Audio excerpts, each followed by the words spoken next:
adalah gembalaku, takkan kekurangan aku.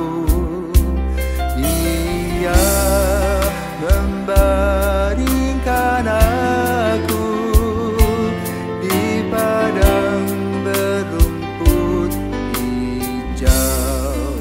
Saudara-saudara yang terkasih di dalam Kristus, selamat pagi. Salam jumpa lagi dalam Sabda Siap Saji.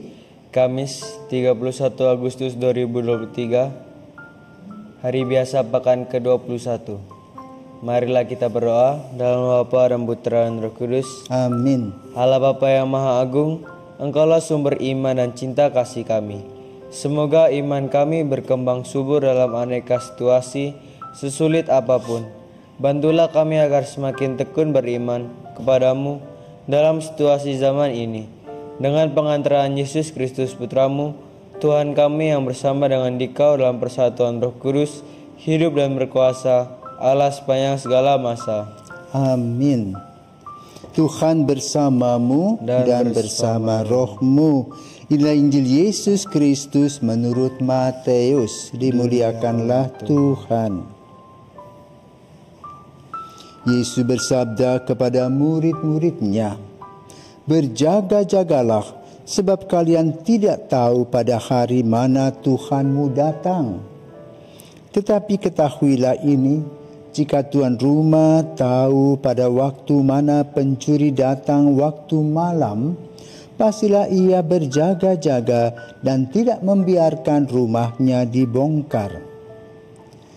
Sebab itu, hendaklah kalian selalu siap siaga, sebab Anak Manusia datang pada saat yang tidak kalian duga. Siapakah hamba yang setia dan bijaksana yang diangkat oleh tuannya atas orang-orangnya untuk memberi makan kepada mereka pada waktunya? Berbahagialah hamba yang didapati tuannya sedang melakukan tugasnya itu ketika tuannya datang. Aku berkata kepadamu, sungguh Tuhan itu akan mengangkat dia menjadi pengawas segala miliknya. Akan tetapi jika hamba itu jahat dan berkata dalam hatinya, Tuanku tidak datang-datang, lalu ia mulai memukul hamba-hamba lain dan makan minum bersama para pemabuk, maka Tuhan hamba itu akan datang pada hari yang tidak ia sangka dan pada saat yang tidak ia ketahui. Maka hamba itu akan dibunuhnya dan dibuatnya senasib dengan orang-orang munafik. Di sanalah akan terdapat ratapan dan kertak gigi." Demikianlah sabda Tuhan. Terpujilah Kristus. Selamat pagi Romo. Selamat pagi Filio. Pada hari ini Injil mengisahkan tentang Yesus yang bersabda untuk selalu berjaga-jaga. Di sini saya ingin bertanya, apa yang dimaksud berjaga-jaga? Mengapa Yesus menyuruh untuk berjaga-jaga terhadap anak manusia? Selamat pagi Filio dan para pirsawan. Konteks pembicaraan Injil pada hari ini adalah hari esok kita yang terdiri dari 3 huruf. R-I-P. Apa itu? Rest in peace. Rest in peace. Ya. Beristirahat dalam damai. Kita juga tidak tahu ya kapan kita lahir. Tetapi secara kedokteran sekarang bisa diatur kalau soal kelahiran. Ibu-ibu sekarang ini kan sibuk dengan operasi sesar, menyesuaikan tanggal yang dia kehendaki. Zaman dulu kan tidak, natural. Ya. Anak tiba-tiba lahir. Ya. Kalau sekarang seorang ibu yang hamil itu dia sudah tahu kira-kira anaknya laki-laki atau perempuan karena di USG. Maka bisa siap segala macamnya. Kalau misalnya perempuan berwarna merah muda, kalau laki-laki berwarna biru. Dulu sebelum teknologi canggih, semua orang hidup dalam natural, alam, sesuai dengan alam. Dan memang kita hidup dalam apa yang dirancang oleh Tuhan melalui kelahiran, hidup, dan mati. Dan dalam kehidupan kita sehari-hari biasa kita punya rancangan kegiatan. Tetapi kita tidak pernah punya rancangan kapan kita mati. Tetapi mati adalah kembali ke pangkuan Bapa. Maka digambarkan dalam Injil pada hari ini, orang berjaga-jaga, artinya hidup sesuai dengan kehendak Tuhan. Cinta kasih Injili. Semangat hidup diwarnai dengan cinta kasih. Melalui kebaikan. Itulah yang disebut berjaga-jaga. Bukan berjaga-jaga artinya 24 jam berdiri, tidak. Berjaga-jaga artinya melaksanakan hukum kasih.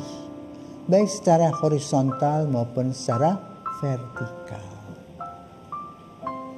Banyak kegiatan-kegiatan kita yang di dalamnya ada nilai. Misalnya kita berbisnis, di sana ada nilai kejujuran.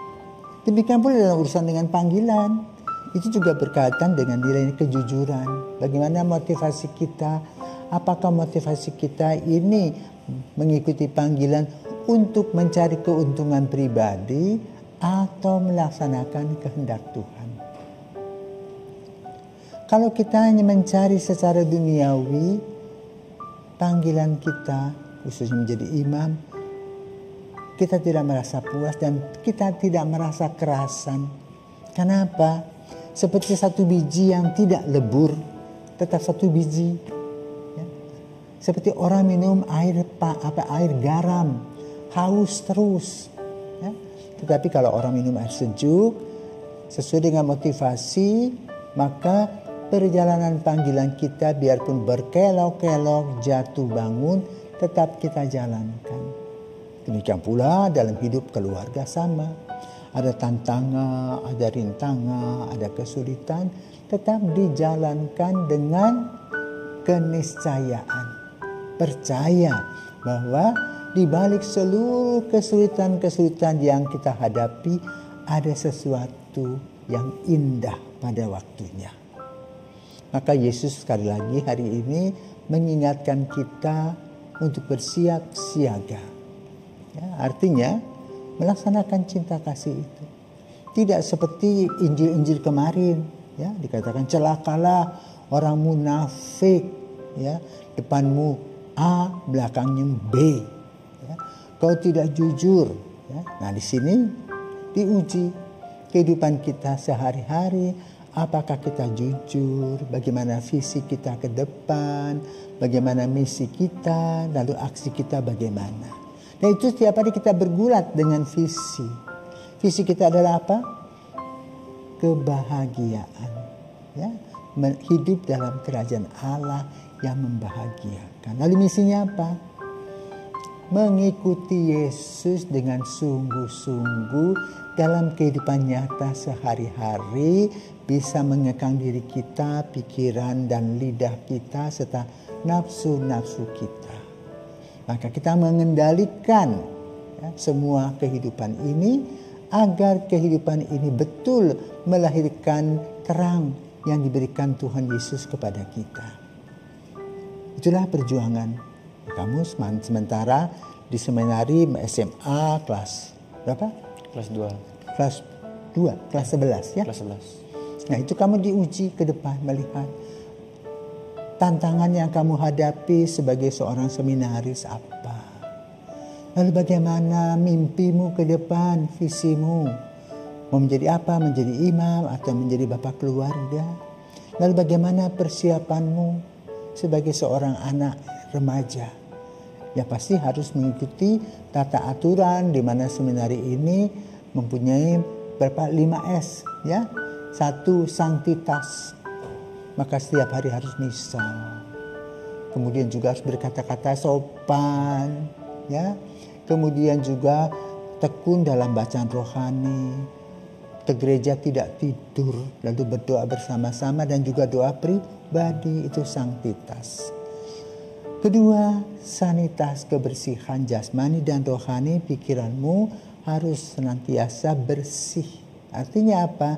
Rela untuk mengikuti tata aturan, belajar dengan sungguh-sungguh, bertanggung jawab, tahu juga mengatur diri sendiri, mengatur waktu dan sebagainya. Sia-sia ilmu yang kamu serap setiap hari itu melelahkan, capek ya. Dari pagi jam 4.30 pagi sampai nanti jam 10 malam terus melotot matanya ya, kecuali siang jam 3 sampai jam 4 ada siesta sebentar. Sudah itu penuh dengan aktivitas dan pelajaran. Otak terus diasah untuk mendapatkan ilmu pengetahuan untuk persiapan nanti menjadi pemimpin atau pelayan. Dan juga solidaritas, solidar dengan teman-teman yang berasal dari berbagai tempat dengan kebiasaan-kebiasaan mereka, karakter mereka. Lalu juga yang terakhir apa? Sapiensia, bijaksana dalam mengambil keputusan. Nah, inilah kira-kira alur yang Filio harus lewati di seminari itu dalam mengisi waktu dengan satu kata nanti, RIP. Kenapa? Hidup kita tidak tahu kapan berakhir. Ya. Jangan pikir masih muda, tidak. Kematian itu bukan berurusan dengan mati muda, tetapi kematian ini berurusan dengan rencana Allah yang ada di atas. Maka setiap kesempatan itu adalah emas. Selamat menjalankannya dengan baik. Tuhan senantiasa memberkati karena kita selalu berjaga-jaga. Selamat pagi.